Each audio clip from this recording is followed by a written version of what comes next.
யெகோவா இரு பிரேட்டின் வழியாக தேவநாமம் மகிமைப்படுவதாக உங்களையும் வெல்கம் பண்றேன்.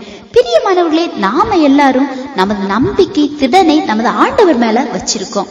ஆனாலும் சில சூழ்நிலைகள்ல சில நேரங்கள்ல நாம சோர்ந்து போயிடுவோம்.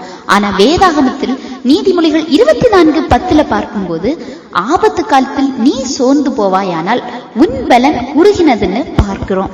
ஒரு மனிதன் ஒரு ஆபத்து அல்லது ஏதேனும் ஒரு கலங்குகிற காரியம் ஏற்படும் போது அவனது சோர்வு அவனது பலனையும் குறைக்கிறது. அதாவது இதை கேட்கிற நீங்க யாராக இருந்தாலும் சரி, ஒரு காரியத்தை நீங்க அறியும் போது வேதனையான சூழ்நிலைகள்ல உங்க இருதயம் சோர்வடைஞ்சா உங்க பலனும் உங்களை விட்டு குறையும். அப்படி குறையும் போது உங்களால சரியான முடிவுகளை கண்டிப்பா எடுக்க முடியாது. உங்களை நம்பி காணப்படும் குடும்பம், அதாவது உங்களோடு இருப்பவர்களும் தங்களுடைய திடனை இழக்கிறாங்க. அந்த காரியத்துல சரியான முடிவை அல்லது அந்த பிரச்சனையை எதிர்கொள்ள முடியாத வண்ணம் நீங்க வலிமை இழந்தவர்களாக மாறிடுறீங்க.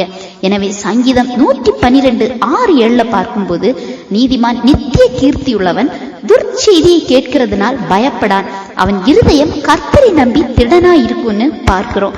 பிரியமானவர்களை, முதல் வசனத்தின்படி பார்க்கும்போது, ஆபத்து காலத்தில் நீ சோர்ந்து போவாயானால் உன் பலன் குறுகினதுன்னு பார்க்கிறோம். ஏன் சோர்ந்து போறோம்? துர்ச்செய்தியை கேட்கும் போது பயப்படாம ஆண்டவர் மேல விசுவாசமா ஏன் நம்மால இருக்க முடியல?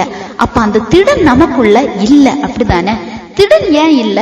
சரியான விசுவாசம் ஆண்டவர் மேல இல்லாத பட்சத்துலதான் நமது பலனும் குறுகி போகுது. எனவே கர்த்தருக்குள்ள நீதிமானா இருக்கிற ஒரு மனிதன் துர்ச்செய்தியை கேட்கறதுனால பயப்படான். ஏன்னா அவன் இருதயம் அவர் மீதுள்ள நம்பிக்கை நிமித்தம் திடனாய் இருக்குது. அதாவது மனுஷீகமான திடன் கிடையாது, கர்த்தர் மீதுள்ள நம்பிக்கை நிமித்தம் உள்ள திடன்.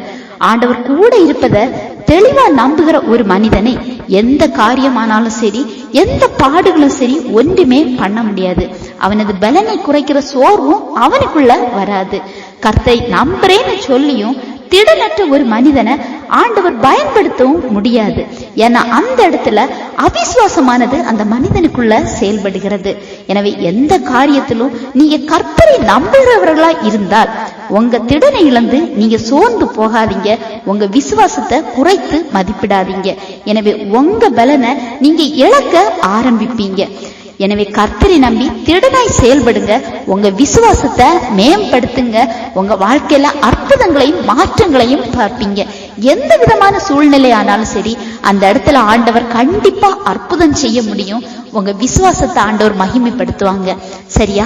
இந்த செய்தி உங்களுக்கு பிரயோஜனம் உள்ளதா இருந்திருக்கும் நம்புறேன்.